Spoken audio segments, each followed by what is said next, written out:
na yun sir, wala na ako. Pinapaano ko lang, Tuyo. Tuyo. Ang darom pala no, pang ilan na po itong beses na lubog. Po. Ito ang Pinakamalala. Ang pinaka-worst dito sir, siguro hanggang dito lang. Worst na yan sir. Pero ngayon sir, you can imagine, plug full na lang ang makikita mo. Plug full na lang po. Okay. Wala pa po kayong pasok sir. Meron na po. Meron. Pero grade 7 muna kasi may high school na po to. Kaya pinakilira ko muna yung mga hazard. Malinisan na po yung loob niyan. Po. Malinis na po yung mga loob. Opo.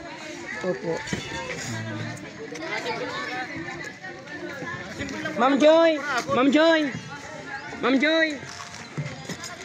Si Ma'am Tricia.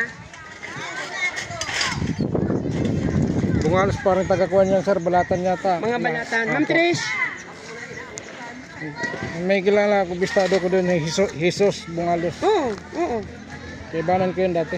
Ganun ba? Saan kayo na-assign? Sa second company ng Ranger mga kami taga, dati. yan? Mga taga-balatan. Taga-balatan. Connect ko po kayo kay Ma'am Trish, ha? Ma'am Trish, baka Ma'am Trish, ining target nila baka Sabado, ano? Ang mata naman i-priority sa grade 6. Ano? Anong plano sir ng grupo? Anong plano? Anong kung sakali? Sa kawan po kasi Friday baka may pumunta ulit dito. Sila po rin talagang pupunta. Po. Kung ano sir, kung kami tatanungin sir, ang talaga pong need namin dito, supplies, school supplies. Yun po, school supplies po yung. Oo, tapos feeding. Feeding sir. Ano po, kung ano nga po. Feeding. Mga ilang bata po yun kung sakaling ipipiding ko. Kung lahat na, pero hindi naman kasi dumarating lahat sir. Hindi naman po. Actually sir, 400 kami. 400. Pero kahit siguro kalahati lang, ma'am? Kasi wala pa naman lahat. Siguro kahit po mga 200 lang.